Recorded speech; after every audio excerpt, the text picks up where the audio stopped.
Don't get on that train. Go home, hide in the closet. Don't ask questions. You'll understand later.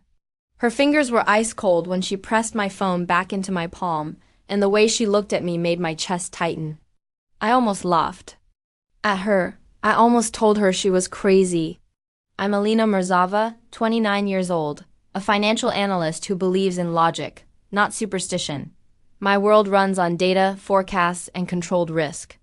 I don't believe in destiny or strangers whispering warnings at train stations. That evening, I was rushing to catch the 6:40 train to see my fiancé Niall. We were supposed to finalize wedding plans. My life felt structured, safe, predictable. But something about her voice wasn't dramatic or theatrical, it was urgent. Certain. And instead of stepping onto the train, I turned around and went home. At 7:12 p.m.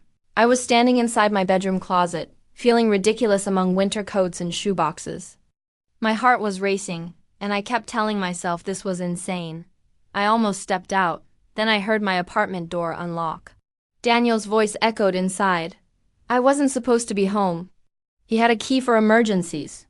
That's what he'd said when I gave it to him 2 years ago, back when love felt simple and promises felt real. I stayed still as I heard him walk in confidently without calling my name. Then I heard the sound that made my stomach drop. High heels. A woman laughing softly. They moved into the living room. I heard the couch creak under their weight and the clink of wine glasses. He had brought wine to my apartment. For another woman. I told you she'd be on that train, Daniel said casually. The woman asked if I suspected anything. He laughed and called me predictable. That word echoed in my mind. Predictable. He said I trusted him completely, that I thought wedding stress was the reason he'd been distant. For months, I had ignored the signs: his secrecy with his phone, his sudden criticisms, his insistence on merging our finances. He had pushed me to move my savings into a joint investment account he controlled. When I hesitated, he framed it as trust. As love. Standing in that closet, I realized it wasn't love. It was strategy. They talked about paperwork, about how once everything was signed, the apartment would practically be theirs. Theirs. He said I had no idea what I'd signed, and that by the time I figured it out, the money would already be transferred. My entire savings. The woman called him ruthless. He corrected her and said he was efficient. Then he said something that turned the air cold in my lungs. After tomorrow, she won't be a problem. The woman asked about the timing. Daniel replied that I'd be on the 6:40 train, that he'd told me traffic was bad near the bridge. That train line had been in the news for signaling problems. Accidents happen, he said lightly. In that moment, I understood. He wasn't just planning to steal from me. He was planning to benefit from something worse. I didn't cry. I didn't burst out of the closet. I took out my phone and started recording. Audio first. The wine glasses in my living room. Evidence.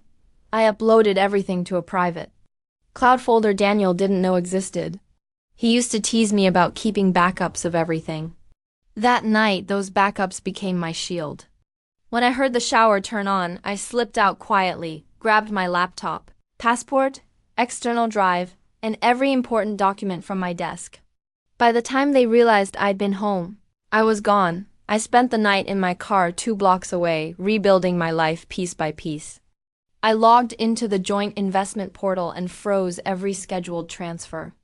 I triggered a compliance review using the right keywords: fraud, coercion, unauthorized beneficiary changes. I emailed our lawyer with documentation and timestamps. Then, at 6:39 a.m., I sent Daniel a simple message: train delayed. Thinking of coming home. The 3 dots appeared instantly. He replied quickly, telling me to stay there and that he'd meet me later. Panic shows itself in small ways. I sent the edited video to one more person, his mother, with a short message asking her to talk to her son about the 6:40 train. Then I turned my phone off and waited. When I turned it back on, chaos had already started.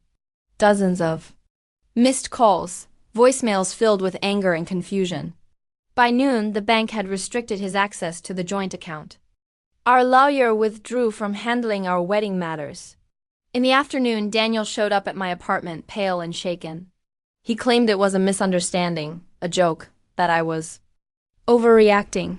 He accused me of ruining everything, his reputation, the wedding, the accounts. Not us, not love, just everything. I asked him one question. If I had gotten on that train and something had happened, would he have cried at my funeral? He didn't answer. His silence told me more than any confession could. 2 days later, the 6:40 train was reported delayed for hours due to a signaling malfunction near the bridge. It didn't crash, but it easily could have, an accident waiting for the right moment. I never saw the old woman again. Sometimes I still think about her, about how calm she was, how certain. I don't know whether she saved me from a train accident or from the man I was about to marry. Maybe both. But I know one thing for sure, that night for the first time. In my life, I trusted something other than logic. I listened. And because I listened, I am still here alive, aware, and no longer predictable.